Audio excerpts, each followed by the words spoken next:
I did like how they just kept throwing like new Kingsguard in there. I was like, this feels like Game of Thrones. Who the hell is Sir Soren? Right?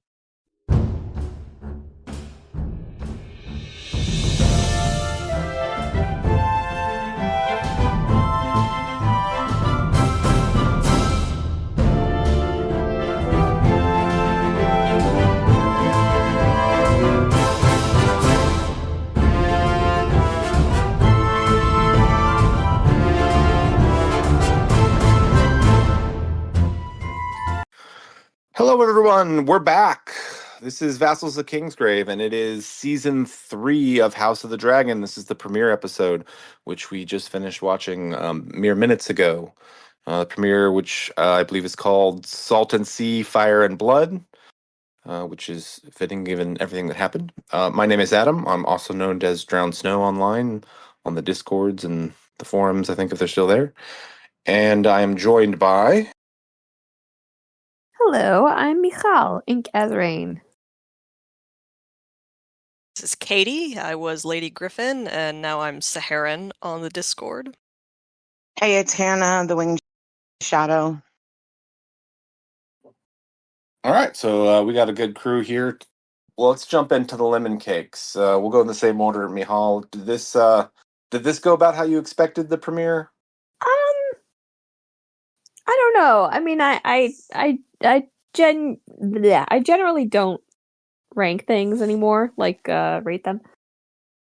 I was really kind of on board until like the battle really kicked off, and like Reyna was just flying around screaming. Yeah. It was good. It's nice to be back. It was cool to be back in the world. I love all the fucked up stuff on Team Green. Like all of that I'm here for. Yeah, I know. It's an interesting start of the season. It definitely felt like they were clicking all the pieces that had been left over from last season like back into place. Yeah, fair enough. Fair enough. What do you think, Kate? I really enjoyed it, and I typically don't enjoy anything nautical or having to do with naval battles.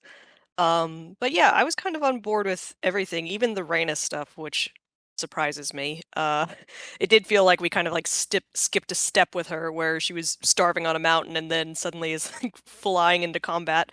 But yeah, like most of my nitpicks are just the usual GOT hot D nitpicks of like, why is Daemon not Hana's dragon?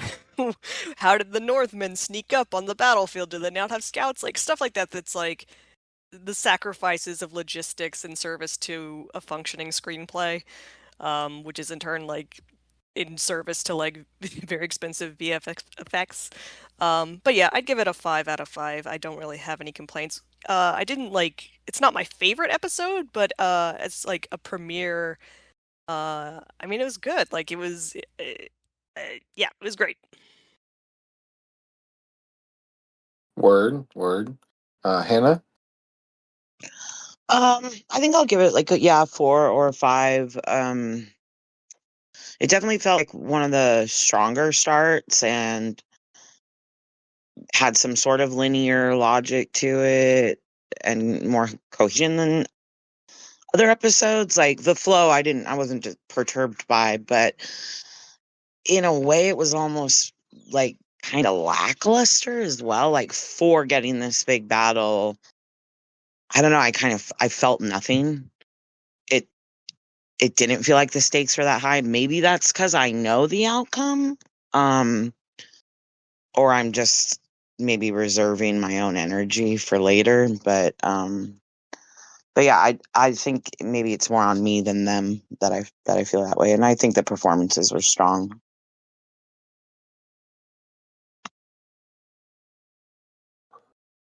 Yeah, I mean, maybe, basically with this story, we already know what is coming, sort of. So sometimes that takes out of it, but they're definitely changing stuff up. I'll give this like a 4 because it was really strong.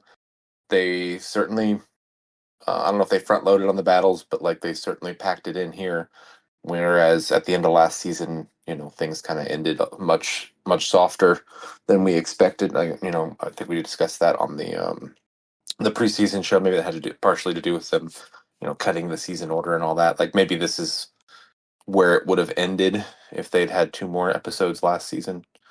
But I really did not like Yeah. the sheep stealer stuff like at all.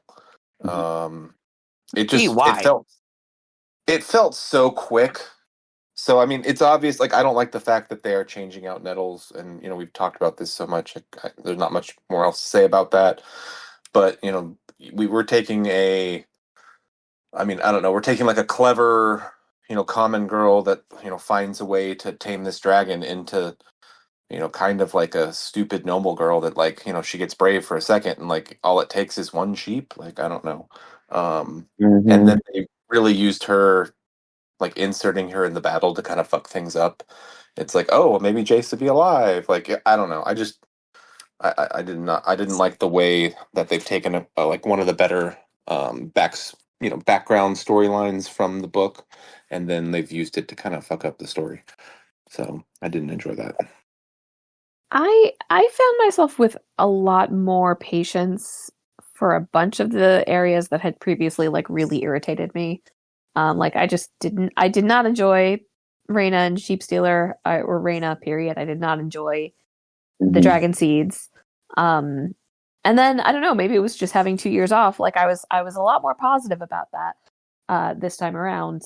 And I thought the actor did a really good job playing Reyna, like the fear and the the difficulty flying.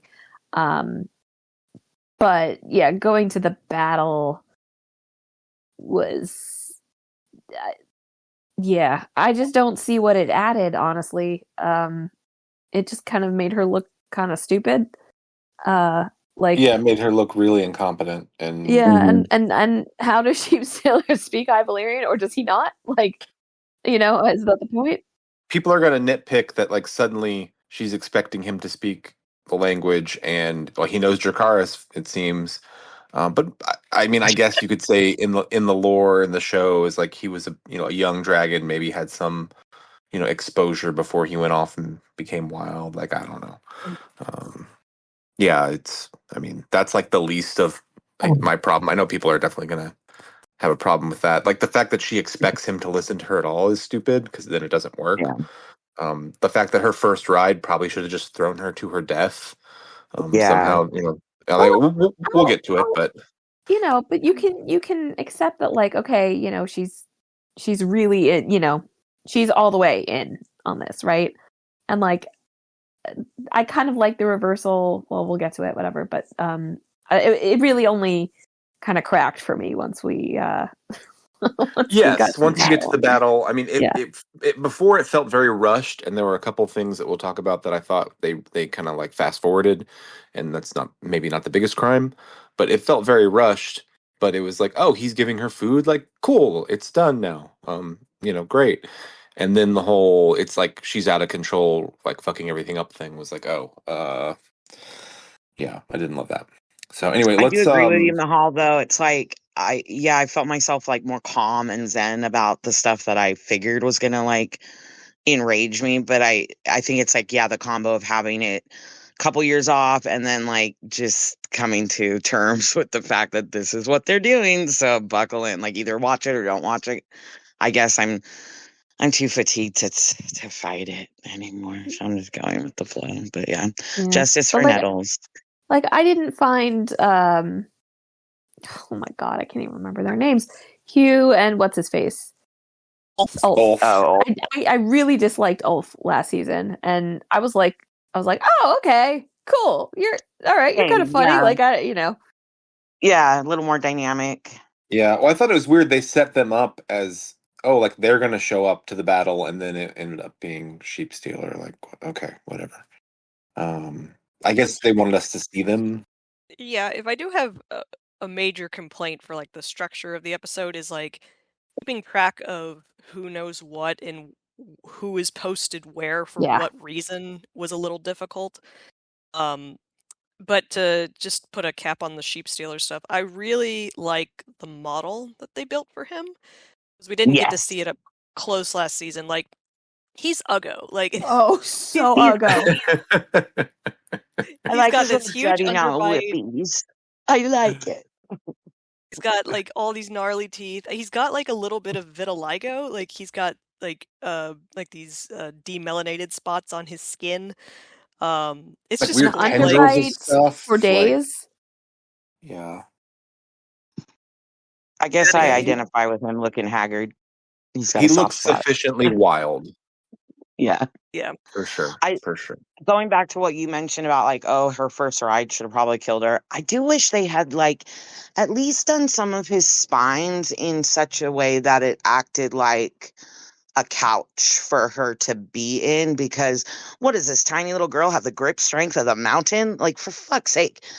I just wish I there mean, was a she little hasn't eaten more in 3 days. for her to She can do hang something. on.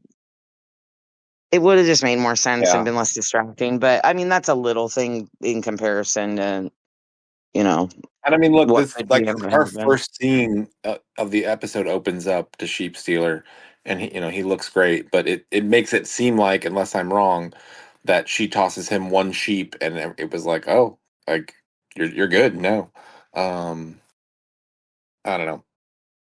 I guess there's no time to set up her like taming him or winning him over, but it's like if Yeah. that's all it took was bringing one sheep from someone who has dragon blood, like damn, these people should have figured that out a long time ago. It's just like I any guess they female-male relationship. You give them food, that's the way to their heart. They never fucking listen to you, no matter how much you scream. Yeah. But all right, I'm gonna go through. We're just gonna go through kind of really quickly, scene by scene here, and then we'll maybe I'll do a couple of them at a time because a lot of these run together really quickly, and then we'll loop back around on that. I feel like we've talked sufficiently about Sheep Stealer and Raina's first ride, and then the next scene we get is Aemond. Who did he drag out of bed? Was it the Grand Maester or was it one of the council members? it's the Grand Maester. It's the Or Grand Maester. Will? Is that his name? That's what I thought, but I couldn't remember, and I didn't like. I was looking for the chains, and I was like, "Man, which guy is that?" Um, and he's going to execute him for treason because Aegon's missing, and then they realize Larry's is missing, and says maybe it's not his fault.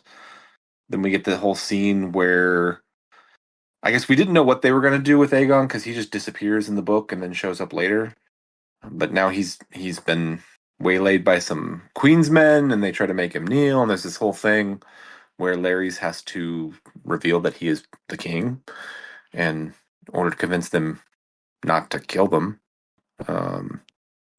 And then we get right after that Rhaenyra explaining, her meeting with Alicent and how everything's going to work out so great. I'm just going to go there and I'm going to kill Aegon and everything's going to be fine. She's going to tell Aemon to go away, and it's the first, I think, look where she's kind of starting to be a little unhinged, a little detached from reality, or at least view that way to her council, which I think sets up somewhat what happens later. So, what did you guys think about kind of how everything opened?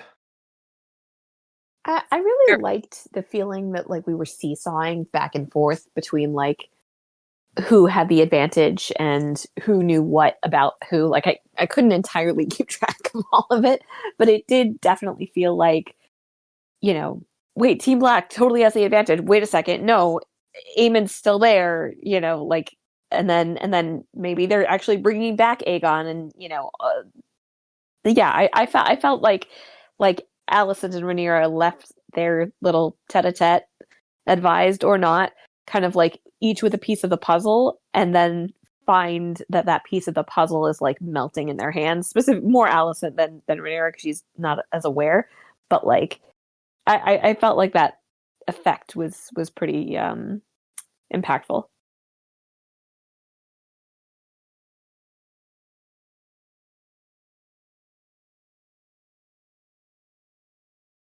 I'm not Lara's not my favorite, but I thought it was a solid scene, him and Aegon, that Aegon is just cannot play the role, and so he has to very quickly come up with like increasingly desperate reasons why they shouldn't be killed.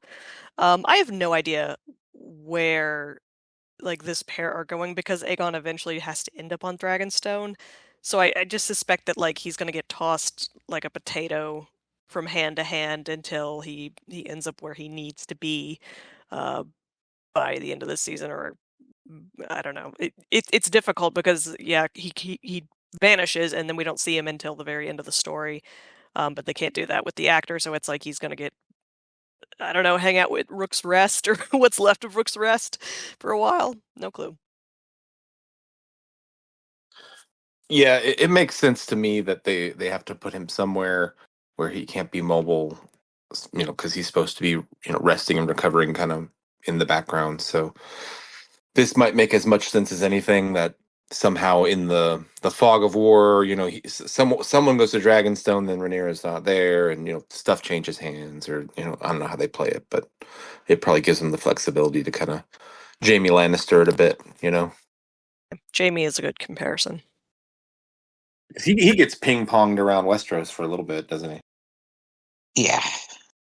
I will say those couple of scenes between like the Alicent and Rhaenyra stuff, and then that kind of did make me think about like, yeah, before radio, the nature of war and things being in an evolving situation with potential coups and allies and backdoor arrangements, and how you can't trust things. So in a sense, I guess that was poignant.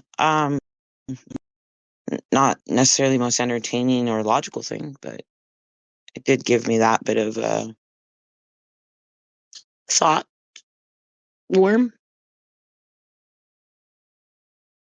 Well, that guy being like, so Aegon's dead, and Ormond being like, was pretty.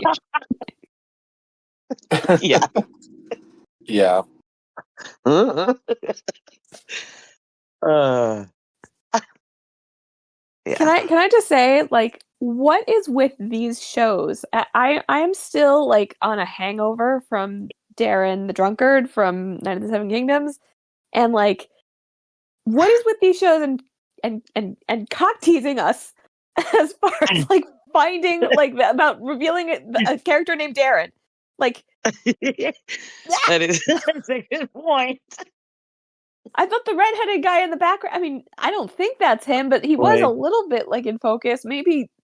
Oh, who was like right behind him? That's why I was like, is that him? Is that him?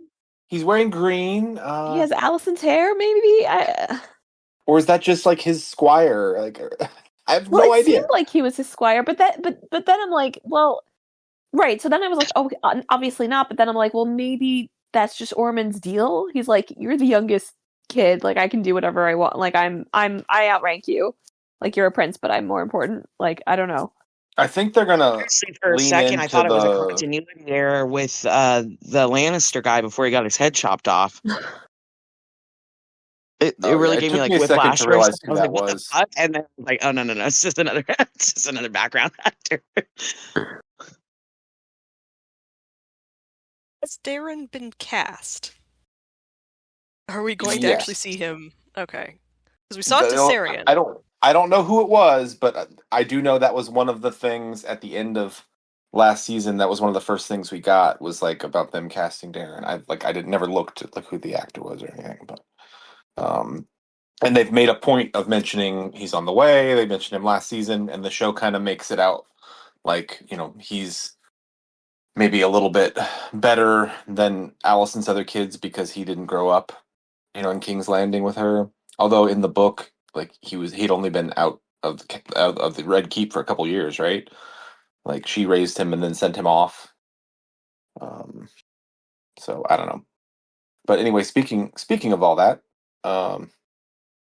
so yeah, Alicent, when she comes back, is made to go see the king, which is, I guess, Aemon, because she's told to go to the Iron Throne, and he's there.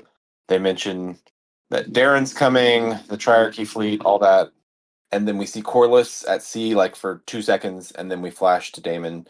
We get him sort of routing the Lannister host, and then the Winter Wolves arrive with Roddy the Ruin, and they don't realize that they're Northmen or if they're friends or foes. And when he throws that head, it took me a second to realize it was, Lannister. Yeah, for a second I was like, oh, are they just killing Kristen like right here? Is that like what we've? Is that it? Yes. I was like really trying to like they really like focused on the head, like I'm supposed to know who that is. And it was like a couple scenes later when we see the twin, I forget which one is which, with the fleet. I'm like, oh, okay, right, that was the Lannister head. That's right. Yeah, that one. The one who drowns is long-suffering Lannister, and the other one is like was gonna marry Rhaenyra Lannister. Yeah, one's one and Yeah. one's the other one. Yeah. Although, But speaking, pour one out for that speaking of- actor who has now lost 2 jobs in one episode. We Although, assume he did drowned. he for sure drown? That's true. I mean, was pretty unceremonious. Like he was like the camera cut away from him as he was falling. He might like wake up on a rock in the next episode. Yeah, we It could was so funny. see him It was just again. like you were take off your armor, man. Like, are you not getting that this is the time? We're gonna get to that point, but that was hilarious when he gets shoved off the boat. Anyway, Kristen Cole and was it Gawain Hightower are still just waiting around because Aemon's supposed to come and join them, and Kristen Cole doesn't want to punish rapers. It's interesting. Very odd. He's just like can't be bothered. He's gone into like, what does anything matter? Nothing's real. I'm just gonna paint Yeah. minifigures. Like, Yeah. It reminds me of like in the World Book, it's like, for this we have to turn to Mushroom for his account of Kristen Cole. Like, it's like he doesn't give a fuck. Yeah, Kristen Cole seems a lot more capable in like, I don't know, less of a emo little bee in the book. I don't know. Yeah, I mean, I in guess the book because they gotta condense so much, maybe. But in the book he just straight up has a tantrum that Rhaenyra won't sleep with him, and like, yeah. And in this, at least, he is he had there's a little more grist there. But yeah, I found it very funny. It was just like it brought me back to his like long Shakespearean speech about how nothing matters and we're all dust between the dragon's toes or whatever. At the end of last season, it was yeah, it's a good way of putting it. He is like very emo in this, but in the book, he's a little more like, well, fuck me, fuck you, and the heartbreak is the motivation. Rather than just like, I get the dragons changed the battle so much, and he can have some PTSD from that, and seeing how what my army does is not as meaningful when the dragons get involved. So they were trying to play that up in some way, and I don't know if it's just the direction they've chosen, where he just seems more like I don't give a fuck instead of like the dragons are scary. I don't know. I guess what I'm curious about is there a, like, because he's probably dying this season, but like, is there a moment of not redemption? I don't mean redemption, but like where he refines his purpose just before the end, or are we just like on like the straight downward roller coaster of Kristen Cole?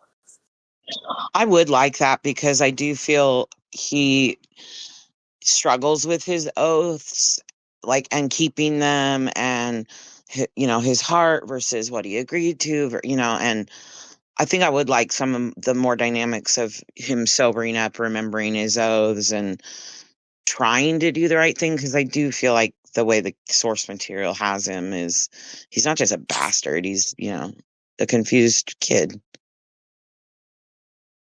more or less. Kid. I mean, relative to me. I mean, I hate him in the book, but like I find him very sympathetic in a dark and deeply flawed way in the show. Right. But yeah, I'm just curious if it's like, which direction is it going to go? Is there a little more hope for me and Allison and Kristen to have one more meeting together? That I think will not happen, unfortunately. Maybe she'll go to the battlefield. Okay, Katie, you don't know. Like, characters can go wherever they want. he reminds me a lot of Cersei, where it's like, I don't agree with anything he fucking does, but I get why. As opposed to some other characters that are like, okay, you're just fucking evil, you know? Not to say that she's not evil, but you can almost understand her motivations. Yeah, like you said, Michal, I'm interested if they will give him an arc, because I mean, That's the Game of word. Thrones has a very bad habit. Obviously this is not Game of Thrones, but like that show had a habit of like kind of discarding characters in ways that felt pointless, like that didn't serve. I don't know, like just did not like have thematic resonance. Um, Mhm. and I like he dies very pointlessly and unceremoniously in the book, and I don't know. I feel like maybe they could give him a little more. Like he can still get like riddled full of arrows, but give him like some soul searching. Because otherwise, yeah, then it just means that like he's a flat character who's in the wings waiting to Yeah. get shot. Yeah. But I mean, like what they did with Jace this episode shows like they can do that. They can make it Yeah. work. Yeah, just as long as Yeah. it's not in the last episode. They're, Right. But Right. I mean, I will say, like, I feel like this is going to be an extremely unpopular opinion, and I understand why. But like, I don't necessarily think that Kristen was like, "Oh, I don't care if people get raped," so much as he was just like, as it's like a contrast to what he used to be, which is like Mr. Knight. Like that was his like goal to be like the best knight and Yeah. show everyone what he could be. And I felt like that it was sort of the you know Like disillusionment. yeah, the nadir of his Yeah. arc. I It's don't think that's endeared an me unpopular opinion. I agree. to Gwaine, who a character I had no interest in, but last season and this season, I don't know. Like Gwaine seems like he's kind of helpless, but just like seems like a pretty decent person who's just trying to like motivate the people around him to do the right thing. Um, yeah, there's not a lot for them to do, unfortunately, until somebody shows up to kill them. Can we talk really quick about the fuck with Laris Clubfoot and all I actually that? thought he was looking rather dashing, to be honest with you. Like, He's looking good. He's living his best. He's having his hot girl summer, but just like what the fuck? Where are they going with all of that now? well, that's what I was just about to say is they might make the story kind of take a different turn where they have maybe Cole and Aegon and Larry's interact in some way. Like maybe that's part of the yo-yo. Maybe it's like at some point, he waylays them trying to take them to Rhaenyra, and then, at some point they get separated while he continues on campaign, or yeah, I don't know. Wow. Maybe that's a way to keep them around, both of them. It was really interesting. I don't know if I like any of that, but guess we'll I see. don't know. I mean, they're doing different stuff, so I don't know. Yeah. There's enough room in this story where it's just like people disappear for large portions, and we don't know about this, don't know about that. So, I mean, who knows? I will say one thing I do like that this show has done as opposed to GOT is give time for the small folk, a lot of different parts for actors. That is nice, like they give a lot of screen time to these small characters and just regular working actors, and that I like. If that's the goal, I guess I'll like story aside. Yeah, fuck it. But for the storytelling purposes, I'm just not sure what value there is in any of this other than to like, well, we got to see Aegon and Larys this episode because it's the premiere. Got to give them something to do, I guess. Maybe. I mean, look, it's been 2 years, and they have to remind us who some of the principal players are. I mean, that was always a problem with, Game of Thrones. There's so many people, and you got to make sure people remember who they are, and so it does. And these little things help. I mean, there are shots, like I said, we had Corlys like it cut to them on a boat for like 5 seconds, and then we moved on, just to remind you, like, hey, these people are out here, exist, doing a thing before we talk These are about the them, boat right? ones. Yeah, just so you know. Speaking of, let's see. We have a couple more scenes that eventually gets to that. Let's see. Yeah, we already sort of talked about it, where, um, sheep stealer, I guess, brings back a little bit of meat for Reyna because she's like, "Oh, you're weak, and I'll help you out." I guess. I don't know. The whole thing was I weird. like that reversal. I kind of thought it was a nice flip of She's how, just so pathetic, though. Like, she's Yeah. so pathetic. I'm just like, this is what wins over this rogue dragon. Like, really? Well, I mean, I she don't hung know. on, and I feel like that is actually canonically what we know. It does seem like if you just can hang on for long enough, when they're Proximity. trying to buck you off, then Yeah. Then they're like, I'm- okay, I guess, kind of. I guess that was the part where I was like, it's dragon logic, it's fine, and I was still at that point up, like, kind of being like, yeah, go Reyna, like, like you worked really hard, you Did look really hungry. You walked for half a anyone feel day like and then gave it one sheep.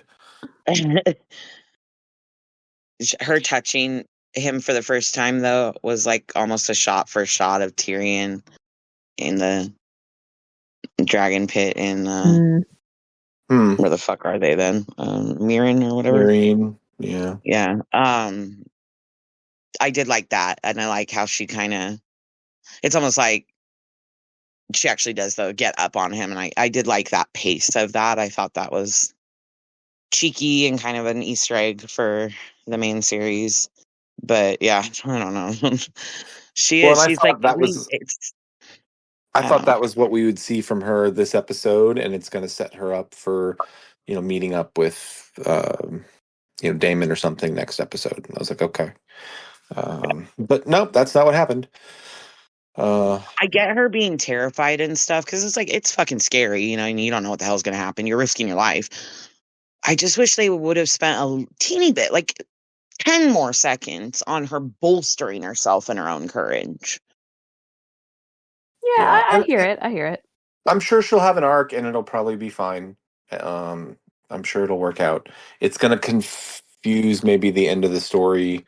We've discussed this because, Nettles just disappears in the story, and she doesn't. And so I don't know. There's not going to be mourning, or maybe there is. I don't know.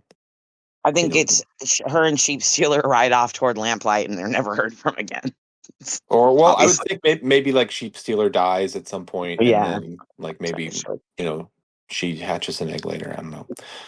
Anyway, Alicent and Helena have a conversation because she's like, "What the fuck's been going on around here?" And then like this is all kind of the final setup here, I think, before we actually get into the battle of it all. Corlys and Alan. That was a good scene. I like the fact that they gave them that moment. He's in the captain's quarters. They don't know battle's coming until they see it and realize it's the Triarchy. And then they have the whole bit where Jason Lannister, or whichever fucking Lannister it is, just I don't remember which one is which. And yeah, he tells them, "Look, here's how you have to attack them." And they're like, "Oh, you're such a fancy man with your armor and your ships. Here's what we're actually going to do. We don't actually give a fuck about this battle at all.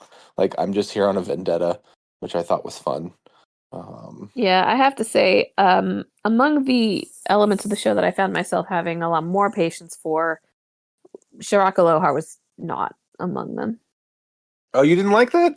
No. I Really? mean, I I thought thought the that was like the actress. most fun of the episode. She's fine. It's just I just found it so annoying. I don't know. I felt like, can we just get this over with? Like, this is we know how this is gonna end. Like, it's just I was like, I don't know.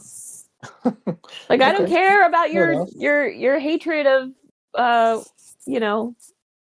sea snake. Well, I do think that, especially for show watchers, this is much needed exposition, explaining what's going on, and then you have the moment, where he's going to be distracted, and the vendetta and the bitterness between the two of them, blah blah blah. I think it does, warrant a little bit of a little bit of telling us, what the stakes are. So I think I'm with Mahal on this one. It's a little bit like, yeah. Do a spin-off show where we see that history. I don't give a fuck right now.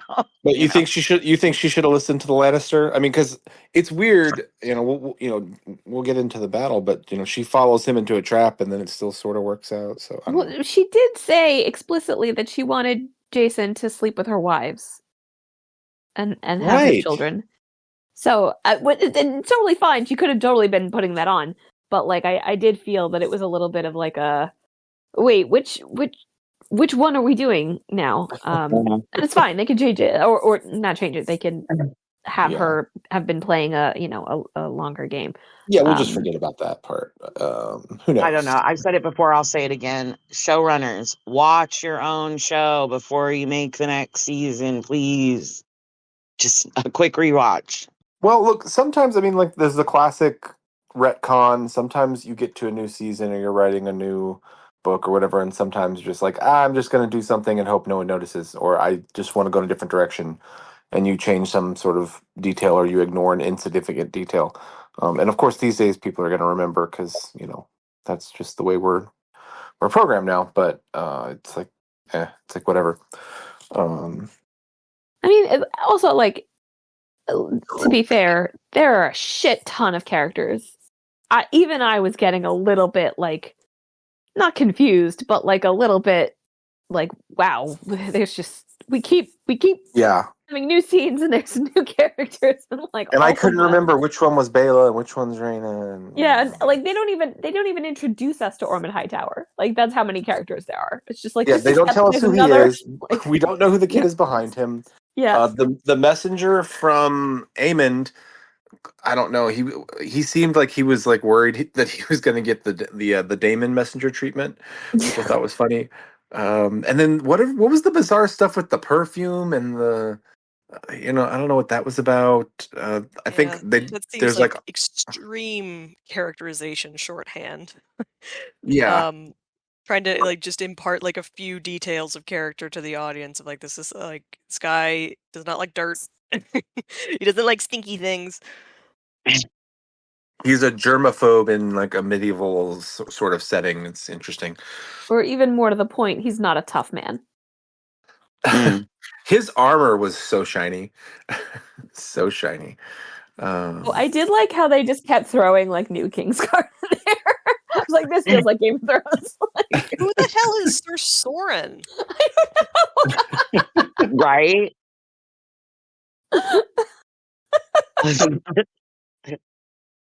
Don't worry. We'll get 4 episodes that feature him, then he'll never be seen again. I think they did a lot of setting up for the season, like with the Hightower army, reminding us that Kristen Cole's around, the Northmen, whatever. They're setting up people that they will use later that like we have to hopefully remember. We didn't even see Tessarion, right? No, we did see Tessarion. Or was that just in the preview for next week? No, I know this because I watched with the subtitles on, and the dragon when we go into the like we have the exterior shot of the Hightower camp. That is Tessarion. Okay. Yeah. Gotcha. If you have to watch with subtitles on though to know for sure. I mean, come on. Well, that's the only dragon they have there, so. But I just didn't clock it, I guess, maybe because I was taking notes, so might miss something here and there. Going back to the Soren thing though, in the preview of the season, didn't it look like the Aemon has a whole fucking army of Kingsguard?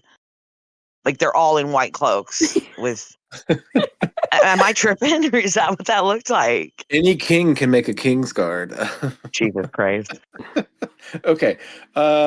Speaking of Aemon, what did you guys think of the most uncomfortable scene of the episode, where Alicent is hella manipulating Aemon to like get the fuck out of town so she can surrender, and then like is just like accepts his weird, awkward like kiss. His like mommy kisses. She's like the most uncomfortable, and he's not supernatural about it either. Yeah. I love it. I think it's great. I mean, they've laid 2 seasons of groundwork for it, that he has severe Oedipal issues. Um, it definitely just, like, increases his menace, and I don't know, like, it didn't like, I definitely like, I put this in the chat, I was like, I had my hand in front of my face, I was like, "Step away from your mom." Uh, like, as a character beat, I wasn't, like, particularly I was grossed out by it, but I wasn't shocked by it. Yeah. Yeah, yeah, it fits the weird, creepy shit they set up last season for sure. Shades of Lysa. Yeah, It's it's it's just also yeah. it's interesting because like from Allison's perspective, I feel like her face is just like, well, this might as well happen. You know, like I like mean, look, she had whatever. to deal with Viserys, who had half a face for a I long mean, time. yeah, So. like it's like, is this really the worst thing? It's up there, but it's maybe not the top. If it But gets dangerous, yeah. crazy dragon son out of my way. And it's funny because she even says like it's interesting watching that scene because they're operating on kind of two different levels, right? Like she's trying to be like intense, like I'm giving you the mommy that I think you always wanted. And he's like, wait, am I getting the mommy that I think I always wanted? You know? And like those are two different things. I think like the actress said that she was giving him like she's trying to like she has this genuine care and giving him like a genuine caring moment as a mom or whatever, and Yeah, it's well, all because she's tender the and stuff, and line I'm like, you knew what he was about to do, you knew. the line when she's like, you know, you'll be in Harrenhal, I'm like, maybe I could even come join you there, you know, and it's like that was Yeah, when I was like, oh, this is gonna get uncomfortable. Yeah, it's that giving was when his family she memoir. totally clocked what he was wanting. He's like, I will prepare a feast. It makes it makes everything that Damon's ever done with any family member look fucking normal. Like, it's just weird. But I guess like the Alicent of it is that she got married young to Viserys and whatever, and Viserys was cool, but you know he started falling apart like a fucking No, zombie. Viserys was So, old enough to be her father. It was no, not I'm just saying. cool. I'm saying he was kind of a decent dude, is what I mean. Sure. But like she's not a Targaryen. Like the whole like Targaryen incest thing is not like that's what we do. So, Well, no, but she um, did marry her two oldest children to each other, so. right, but only kind of to spite Rhaenyra. I was Um, thinking about that as Jace died. I was like, it's his cousin, it's his aunt, it's what the fuck is his wife to him? Like, Yeah, it's very I mean, even within Targaryen incest, like parent-child is not something that's I don't think ever really explored ever. I in don't the think book. Yeah. That seems to be like the one line that the family doesn't cross. But it I did kind of make it's me like line George sad. doesn't really cross. I think Craster's Keep is like the only time we see anything of the kind, right? Well, I'm sure people are getting diddled in Westeros all the time. I'm not denying that, but like, I think like within like the Targaryen circular family tree, it just doesn't seem to happen. it's not like out Um, and acceptable to be like I'm going to marry my daughter or something. Like No, no. like even amongst Targaryens, that would be too much. What's weird is they seem to be more upset about uncle and niece than brother and sister often. I mean, there's the age gap there, right? I don't know. oh, like the scene, like it does make me a little sad. Like it's so grotesque and pathetic, and it's also like the only like it's probably the most affection that she has ever given him openly like this. Mm. Uh, and I don't know, like it's in service to essentially getting him killed. Uh, so like yeah, it's gross. I also just feel bad for him. I was like, there's nobody on your side, dude, like at all. Mm. Your own mom is I, trying to kill you. I feel like when he claims his dragon, though, she's pretty like, hey, good job, like you one for the team. She seems pretty excited there because it was like one in the column of in her feud with Rhaenyra. Well, I mean, that it's interesting because he is the son that like sort of represents that break with Rhaenyra the most, right? Because of the eye thing. And like Yeah, it's you know, and I feel like that is a moment of intense protectiveness but it comes at the moment when he doesn't need it anymore, or he like thinks he doesn't need it anymore. Season 1's pretty good. Yes. Um, Season 1's very good. What do you think about him essentially declaring himself king? I mean, I think they've gone out of their way to say he's not like proclaiming it. There's no like official word going out. But the Kingsguard, when they get her, say you need to go see the king. He's basically doing everything as the king. He's sitting on the throne. He has Blackfire. In the book, that's not what's implied at all. So, I mean, I don't know. How do you feel about this? I mean, like they also didn't, make it so overt that he tried to kill his brother. So, I mean, I guess I sort of see it as like him almost like dressing for the job you want, right? Like if I say that Aegon's dead, then I can be king, then maybe it'll be true. Yeah, well, he even tells his mom basically like, well, he abandoned the throne, so it's mine now. He ran away. Yeah. Which I'm like, I don't know where the rules are on that, but rules. I think we are way beyond. Yeah. No, I know. Like power rests with the people who will take it, but I just mean, like this whole thing, sort of rests on. Well, he declared Rhaenyra his heir. Well, actually, it should be the son. So like both sides are, at least fronting that they are following some sort of, law. Yeah, legitimacy. Right? Yeah. Yeah. The funny thing is, it's like, I don't know why I keep thinking this. I'm just like, why isn't Aemon married? Why isn't he married? He needs to be married. He's a prince. He's He deformed. is betrothed. No, he's betrothed I to know a Baratheon. he's betrothed, but why is he even in a position to be betrothed? He's too old for this. I'm sorry, my inner Jewish mother's coming out. He should be married already. We interrupt the Civil War to have this wedding episode. Well, isn't the actor actually a lot older than Aegon's actor? Oh, I think so. Yeah, actually, Like by twice over. Yeah. Yeah, it's just the eye test is a little like, oh, well, he should be, he should be married and all that. But like I said, I think my headcanon is he's in love with Helena, and in whatever weird way he could be, right? And I think that's what they're going and for. then he has his like hookers and shit, and I don't know. I think that's I do the desired also. effect. I wonder, like, and it's really hard to tell. I genuinely don't know how I feel about this, but like, to what extent is the kiss him acting on his edible impulses, and to what extent is it him just like pulling like the ultimate power move? Because because the whole thing that Alicent is trying to do there is the power move, right? Like literally move the piece that she is trying to move. And she is breaking out all of her abilities, including, forging Aegon's or Aemond or whatever, like everything. And I love how Helena is just like the kid in the corner who's just like, but you said that person was ugly, like. But are you thinking that Aemon is basically like Bruce Campbell in like Army of Darkness? It's just like, hey, every king needs a queen, baby. Like he's just like, oh well, if I'm going to be the king, I guess I'll take a queen. No, I don't see him thinking that would actually be a relationship. But I guess I'm like, how much is he like? Wait, my mommy loves me the way I love her. And how much is he like, I can really freak her out right now and also get something that I would enjoy,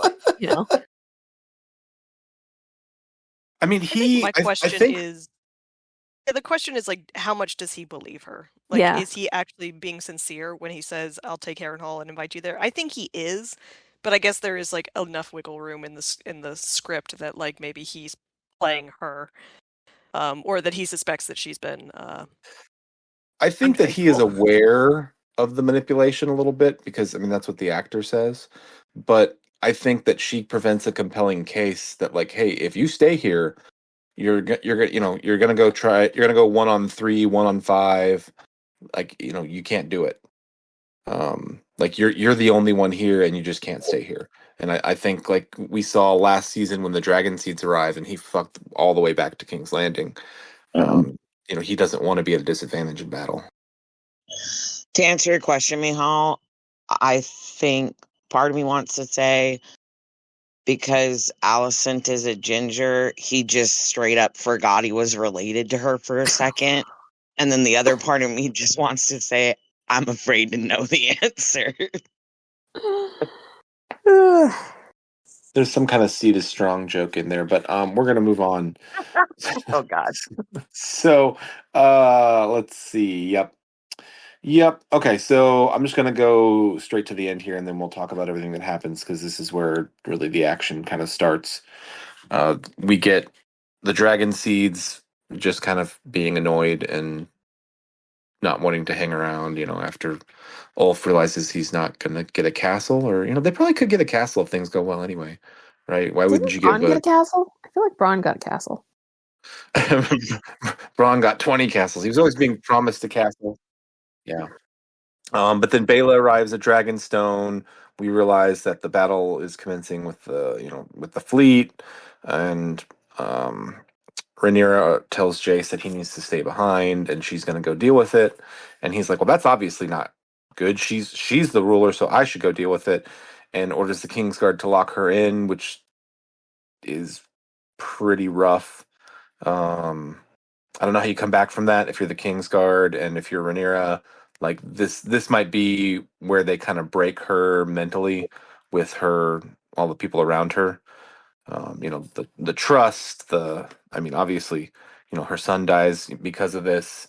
If they just let all of them go to battle, like he could have just left and gone to battle with her, which I think isn't that what Bela says is like, okay, well she doesn't agree, so we just go with her then, which probably would have been a much better answer. Then we get the sea battle, I and mean, essentially, Jace proves himself right with his own death. And kind of. I guess I like that, I mean, the way the story's written, yeah, but like his death is there's a lot of bullshit in here. Yeah, Well, so obviously. things are going the way they are, and the dragons arrive, and it kind of changes the tide of battle. But like the very first fucking like scorpion shot like hits Vermax, and I remember like watching this, and I'm like, oh, so like that's gonna be it, one and done. I'm like, that's lame as fuck. But thankfully he gets out of it. But I will say like the Triarchy are like fucking snipers. Like these people don't fucking miss when they Yeah. take a shot. Like I needed to see some misses. I needed to see something like at the end when Jace is filled with arrows, like bro, start swimming. But like the first arrow hits him, and the next 5 or 6 arrows all hit him. Like nothing fucking hits the water. Like good lord. I Um, almost like that it was quick for him. Like, I don't really care that much about his character. And even in the book, I was like, yeah, whatever. But I do like that he got like a nice quick death, because at least the way they portrayed him in this. well, I thought his death, being filled with arrows and everything, the way it was shot, was really well done. I just am like sitting here wondering, like, are these the best archers to ever fucking live? Like, holy shit! Like, because they're pretty far away. The first arrow hits him, and it's supposed to be a surprise. I think the audience they try to blur the ship behind him, so you can't tell exactly who it is, but we all know it's coming. And then, like I said, it's just subsequent arrows, just like I would have expected, a hail of arrows and a few hit him, and but anyway. It's neither here nor there. So, yeah, we get everything with Corlys taking them through some passage in Dragonstone that apparently, at low tide is very dangerous. And he manages to get through like a boss. And, I think there were 3 ships that went in and only 1 ship comes out. But it doesn't matter because he's distracted because he sees his castle that got sacked in like 2 minutes for some reason. And, had the effect that you want, and they ram, and there's all this stuff. And then, Sheepstealer arrives to save the day, but actually just really fucks everything up, burning their own ships, trying to kill her sister. Truly a And legendary L. yeah, like basically, Jace probably lives if Rhaena's not an idiot. Yeah, this part was just so fucking stupid. I just finished watching. Sorry, I'm joining you late, but Okay, so we're sort of at the end here, but we're just talking about figured. the last sequence of the battle and stuff. You want to just give us your lemon cakes real quick, and then we'll go on to talking about the battle. Yeah. Sorry, guys. I work in a restaurant. It's Father's Day, so I just got home and watched this. No worries, man. Glad to have you. Figured to pop in a little bit at least and say hi. I liked it a lot. A lot happened. It was really confusing, I think, once the battle started there. I was like, wait, whose side? Who's going on there? But I do have to say, I think the Bitch Fist is the best nickname ever. In fact, I kind of want to change my name here to like to the Bitch Fist, but I'll give it probably somewhere between 4.5 and 5. I liked it a lot. So All right, fair enough. Okay, so what do we think? Because I thought that we've said this before that they really needed to, get it out there with the action, with the dragons, with the battle, like bring people back in. I think this episode accomplished that. Right. I really liked the sea battle. I thought it was engaging, but I do think pretty much everything with Sheep Stealer being involved here was fucked. I don't know why I have way more tolerance for it than I thought I would. Yeah. Maybe I'm just like interested to see what they do with Reyna going forward. Or maybe I just like I just like Sheep Stealer enough that I'm like I like seeing him fly around. I don't know. It didn't. It elongated the scene enough to where, like you said, Adam, because I thought Jace was a goner too that first time he gets hooked, which was like a really effective scene where it's like, oh shit, like he's gonna get dragged to the bottom of the ocean. But yeah, it's. I don't know. It just worked for me. It didn't annoy me in any way. Like I think Reyna obviously like yeah she looks like an idiot, but that gives the character like some angst to work with for the rest of the season. Yeah, I'm pro for it. It's fine. Like those characters haven't had a terrible amount to do even over like the last couple of seasons. So yeah, it was all right. It worked for me. Yeah, I'm not as much of a like purist as a lot of people here, but I'm okay with changes and I like what they're doing with it so far. We'll see where it ends up, obviously, and if it ends up in the same places or different ones, or you never know these days. But I'm on board.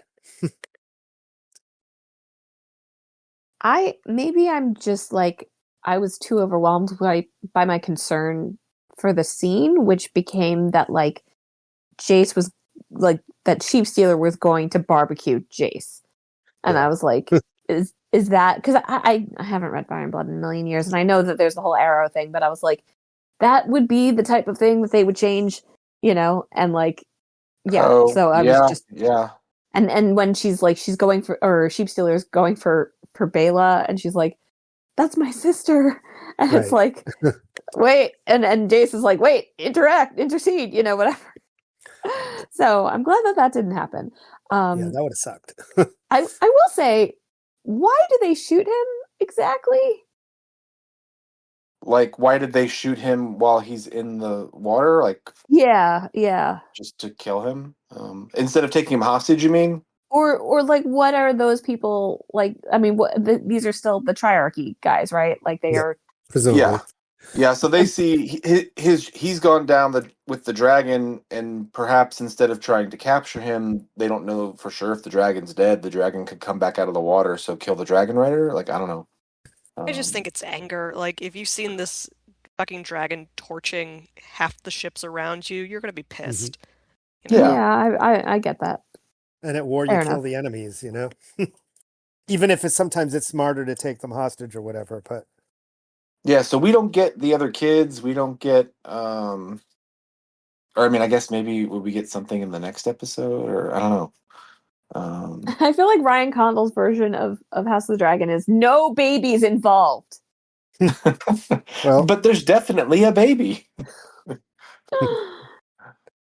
and the dragons are too small to ride, so I guess I we're would probably like- just not getting that. Can we talk about the dragon seeds on the God's Eye? Yeah, Oh, because the I worst thought they camping were going to trip ever. show up. yeah, I did too. Goat Man. Sorry, did anyone see the Goat Man for the split Yes, second? yes.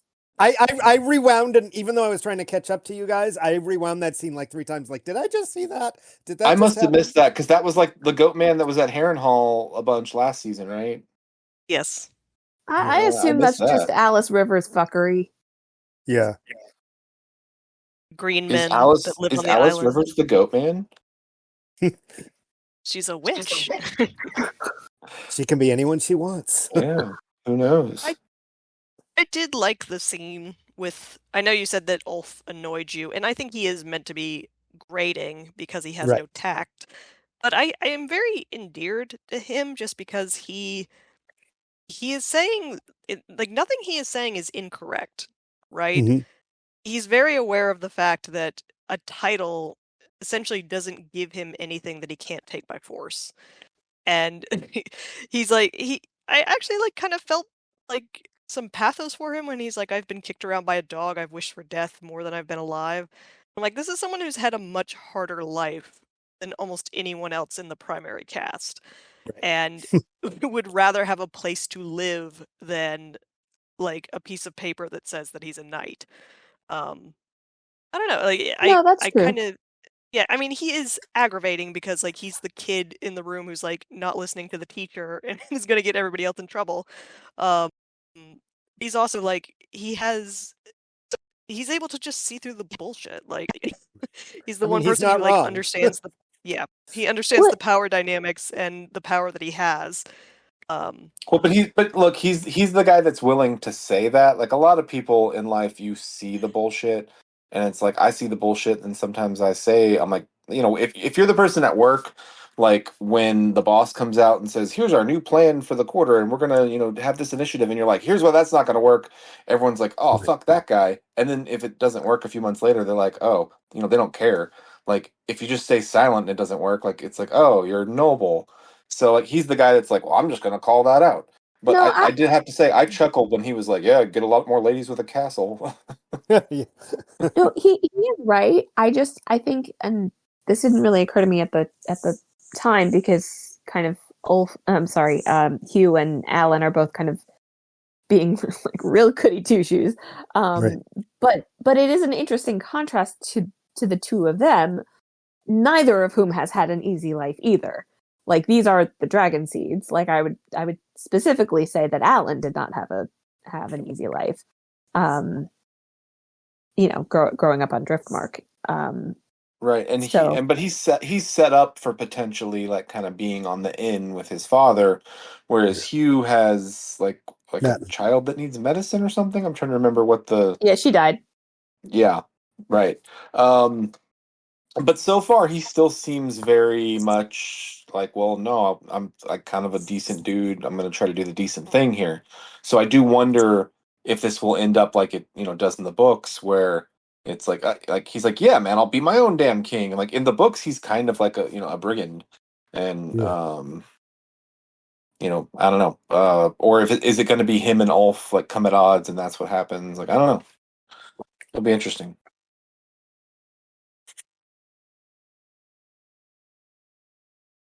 I wasn't so happy to see Alice again. Well, if she's there, she can't be fucking up things with Damon anymore. Right. Do we fucking up Oh, things with Aemond? They're gonna park Oh. him at Harrenhal just like they did Damon. Yes, Yeah, yes, but they Katie, are. he's gonna have the best time. God. She's just gonna look like Allison. She's gonna bring You were her somewhere owl. between the gods and the castle when the drugs began to take effect. Jesus. I'm sorry, I hated the Harrenhal stuff last season, and my biggest fear is Yeah. well, we can't have Aemond in the field because he'll tip, that'll advance the plot forward too far. So give him some vision quests, I guess. Yeah. You gotta have the vision quests. Maybe he'll be part of the prophecy too. I almost wonder, though. I mean, I am actually interested because if they do the exact same thing that they did with Damon, it'll just straight up be bad storytelling.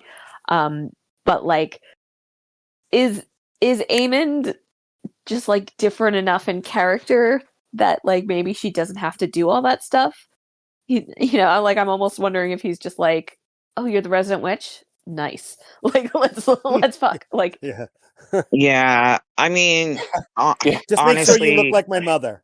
Just make sure Yeah, you look like right. my mother if we're gonna fuck. That's right. Yeah, right. I can almost see like her and Helena like having, a telepathic moment too. Like we're both in the same vision and they see each other and Maybe that could it's a work. bunch of bullshit.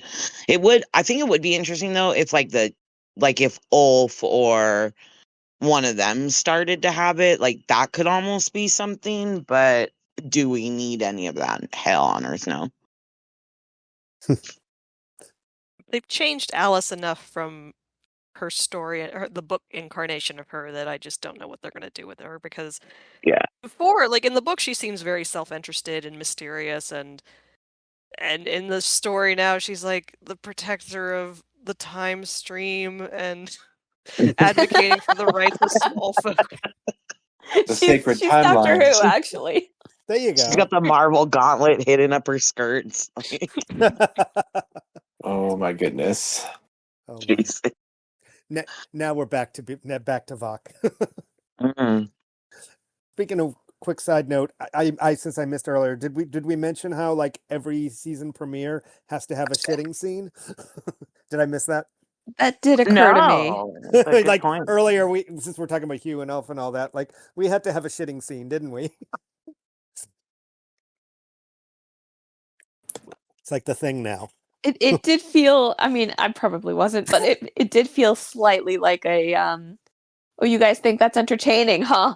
Like, Yeah. Bum, bum, bum, bum, bum. Yeah. Jeez. Cue the theme song.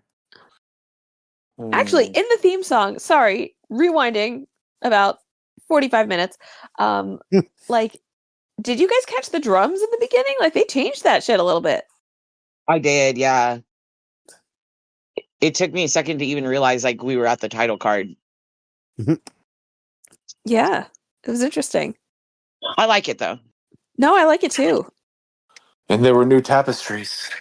Yep. New tapestries. But they went by so fast, I couldn't tell what the hell each of them was supposed to be in most cases. Oh, yeah, I'll just look- wait for, I'll- like, like, History of I'll- Westeros I'll to look break that tomorrow down. And, someone will have that broken down. Of course. Tomorrow I'll look at it. But I mean, like, if it's something that's supposed to bring in people who don't know what's going on, like we're showing scenes, like I don't think anyone. I mean, I've read the books and I had no idea what each of these scenes was supposed to be showing. Never And mind. don't worry. No, DJ I will think it's have a meant to be 2-hour video on it tomorrow that you can read in all the it's meant to be conspiracies. deep dive Easter egg shit for people who want to like consume more content. Like, but I feel like you would think the opening credits would be something for the more casual viewers to get them up to speed, and it seems like this is not it. I mean, a lot of shows in an era where like we went away where there was hardly any opening credits, and nowadays it seems like opening credits tend to be a lot more like elaborate, like visually, but like they don't necessarily have to flow or make any fucking sense anymore. So Fair I enough. do miss like the painted table though, opening credits, just for the fact of it spares us from some of those throwaway scenes of like, remember guys, this one character in this rando place, like Laris and Aegon, it's pointless. That could have been just on the give us a fucking map for tapestry. the opening credits, and like on the map, Yeah. just label where everyone is. Give them like an icon or something. That would be Yeah, Yeah. something. Yeah, and then it changes every episode. That'd be great. Help me follow this like a fantasy book. Yeah. All right, so let's like wrap up here with your final thoughts. Anything else like about the episode or specifically about this battle? I think the battle will probably be very satisfying. I think the viewers are going to enjoy this. Yeah. We'll see what the reactions are. I got the lemon cakes up, and we'll see what the reviews and stuff look like. As the week goes on. I'll say But- overall, the reviews online of the first few episodes, at least, have been overwhelmingly positive of everyone. So Yeah, I mean that wouldn't surprise me. So, and Corlys, we'll see him later, and maybe we'll see one of the Lannister boys later, and who knows? Yeah. I did really like Alan going for. Yes. There's too many twins in the show. I know, right? Going like against Lohar. I will say though that the moment where he's like, "Father," like that didn't quite feel earned to me. Like I thought that the scene of the two of them was like quite mature, and like we love to see someone taking responsibility for their actions and accepting the pain that they've caused. But like going as far as that didn't quite work for me. My first thought in that moment, like, father, like, was like, oh, well, if anyone's within earshot, I guess you don't have to shave your head anymore, bruv. Like, Fair I mean, enough. it's in front of the whole crew, you know? Yeah, so he has to go shopping for a mop now. oh boy. But I really liked Alan in this episode, though. How in the fuck does Corliss survive? Like, Right. if Thailand doesn't survive getting thrown over in his armor, how the shit are Okay, we so- supposed to? So Like, I'm so not. I would- I am slightly thinking that like we see someone else get thrown overboard, and they're just like sinking, and then we see like who I assume is Thailand like flailing. So maybe he's mm, Yeah, lives the to impression was he Lannister was like another trying to day. get out, and like Jace, is when he's getting dragged down, he has to unhook from the saddle. Like they showed us that, but I do wonder, like the sea snake, I would think, he is used to sea battles, so maybe his armor is designed in such a way where like the heaviest pieces can be jettisoned quickly if he were to fall off. Like I don't know.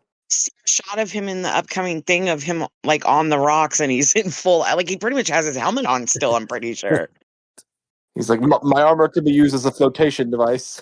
There Yeah, you because go. he's a spearman, he can hold his breath for a long time enough to get pieces off, but he's in the I don't come on. I'm gonna have to get over that one, but it pissed me off. He's officially in the drink. I'm trying to think if there's anything else. No, I mean, I think this was a very efficient episode, even though it was like an hour and 10 minutes or an hour and 15 minutes or whatever it was. And, the action, I think it was cut well. They did a good job of like switching to different parts of the action. I mean, I think the final battle was like the last 25 minutes or something. Um, It was kind of sad that George, to my knowledge, has not been involved in any promo at all for this season.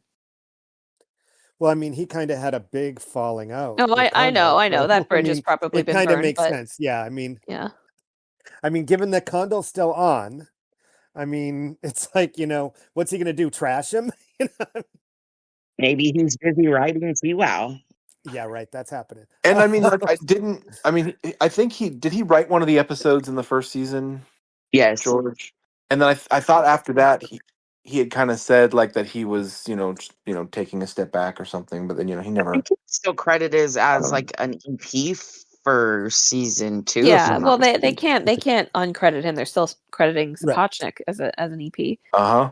Yeah, because executive producer credits are kind of magical. Sometimes it means you do some work, and sometimes it means you were nowhere near the work. Sometimes So, it means you write a check.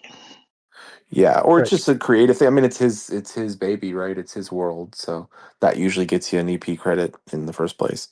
So I mean, like, Yeah, could you see? but like he was involved in the promotion for Night of the Seven Yes. Kingdoms and Yeah. didn't even go to the premiere of this. And Night of the Seven Kingdoms, he was like, "Oh, I love this. This is great." Right. Well, that's why. I mean, I wonder if like if they had a conversation with him, like, "Hey, we'd like to have you come and do a review, but will you do us a favor and not trash the show and everyone involved with it, please?"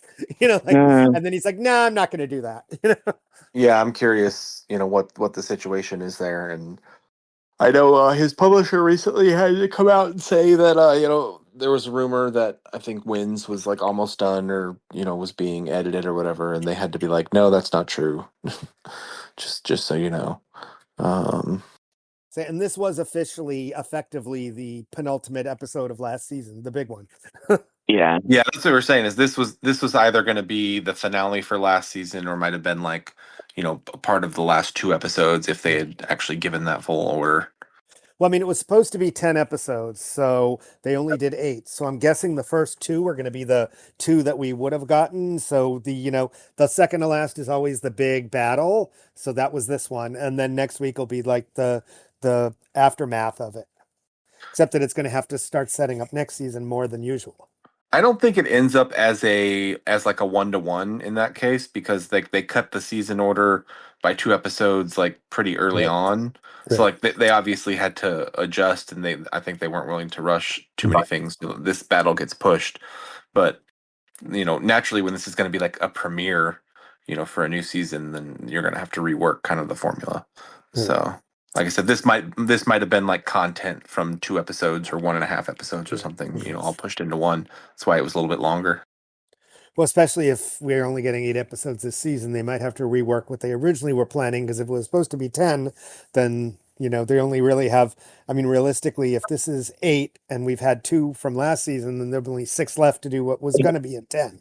So, yeah, and I'm going to be honest though, because like 10 episodes, if you're looking at like 4 seasons, like 40 episodes does seem like a lot really to tell this story, especially once we get like where we're at now. Like if we still had another 8 episodes plus 10, 18 episodes to go of this, I would wonder what the fuck they were going to do.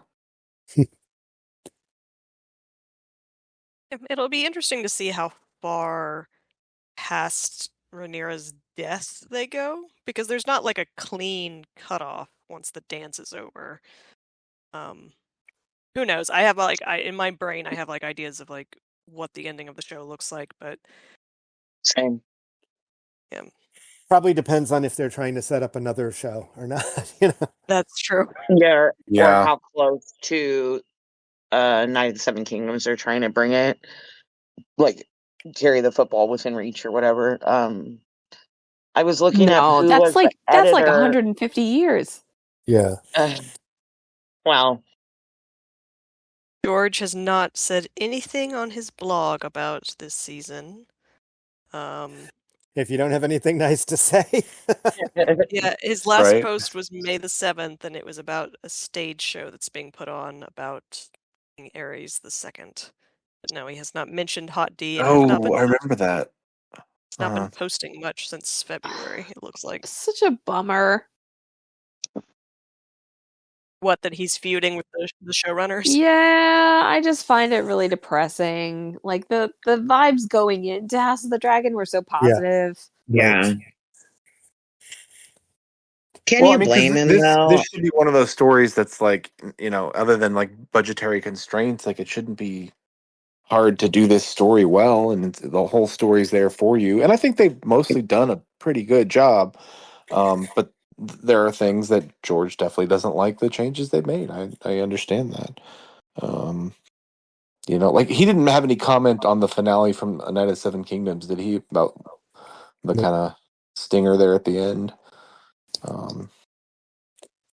Like on the one hand, I can understand from the side of the rest of the world being like, it's a compliment that you've made something that's such a popular, wide sweeping phenomena, and everyone wants a piece of it. At a certain point, once you put that out in the ether, it is a little bit out of your hands.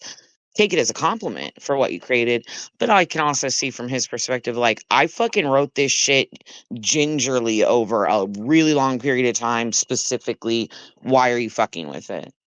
Yeah, 100%. And it's tough, right? Because it's like it feels like a lot of the breakdown, and this is just what it seems like from me, my personal perspective. I don't know if it's true, but it seems like a lot of it started with Blood and Cheese and like the removal of Maegor from that, from that situation, and like, which in my opinion was not the problem with the scene. The scene had many problems, but Maegor not being there was not the problem that I felt. I haven't thought of it like that. That's a good point. And Maegor being cut is something that, like, if you handed me this Fire and Blood and was like, make some cuts, I'd be like, get rid of this one, kid. It's like one of the easiest edits to make. Yeah. No, but it was like what certain characters did in that scene that was more of the issue. But I think that maybe this is just sort of because, like, what happened with Game of Thrones, later on, D&D, they were going to give him, they're going to give them more or less as many episodes as, seasons as they wanted, it sounded like, and they kind of wanted to end it early. They rushed to end it. They changed a lot of stuff from his story. Like, it was very clear that they were just sort of kind of done with it. And towards the end, he was not, like, that relationship was not the same. So I think, House of the Dragon was like he was super into it. He's promoting it, he's very excited, and then like maybe he's gotten like some PTSD, feels like it's going the same way or something. I don't know, because I don't think Yeah, this you is could argue diverging quite maybe as it's bad actually either. like the Harrenhal stuff with because and the prophecy stuff. It's like they're almost answering three-eyed raven things that GOT fucked up. So like leave Oh that right. alone. Maybe it could be his deal. Yeah. I mean, who knows? George, these are his characters and he loves them. And like certain things you want to do that are different seem like no big deal to us, but probably to him are a big deal. And vice versa. There might be other things he said, he's produced TV before, so he could very well be like, I mean, he's always been where those things are different and that's okay. But then, of course, when things become different and he's not okay, it's like he can go both ways there. And I mean, he's a stubborn old man and he has earned the right to be because he's created some great stuff. But like at some point, they have to keep making the show. Yeah. There No, could have been absolutely. old, just interpersonal stuff that we don't know. They might have been, in his Right. perspective, like rude about it. Mhm. Who knows? Like a lot of this, I think, just comes down to like how they did they pitch it to him correctly or not.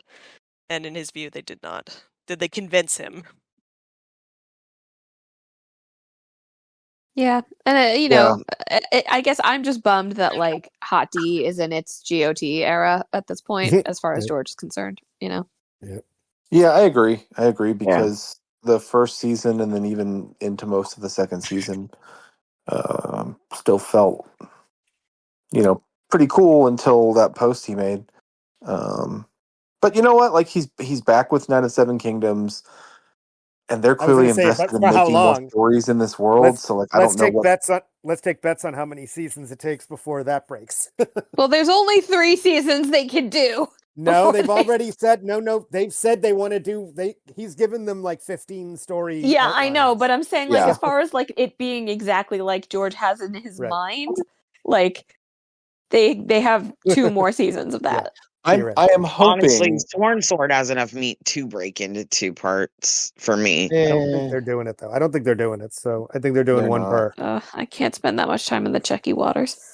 I could live there all day. It's my very I'm favorite. hoping that this is a situation where George, with the Duncan Egg novels, is like, you know what, I'm not as, I know I've got all these ideas, but I'm gonna kind of give them to someone else and let it go, and wind up the freaking toy and let them run with it, while I try to work on other things or something. I don't know.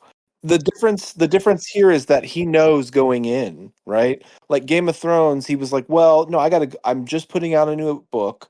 I got a good chance I'm gonna finish my shit before they, if this is successful, before they ever get to my ending, and that just didn't happen. So with Duncan Egg, I feel like he's like, yeah, no, there's no way I'm gonna wrap up all this stuff. They're just gonna get ahead of me. Like going in, he's sort of given them the blessing to do that.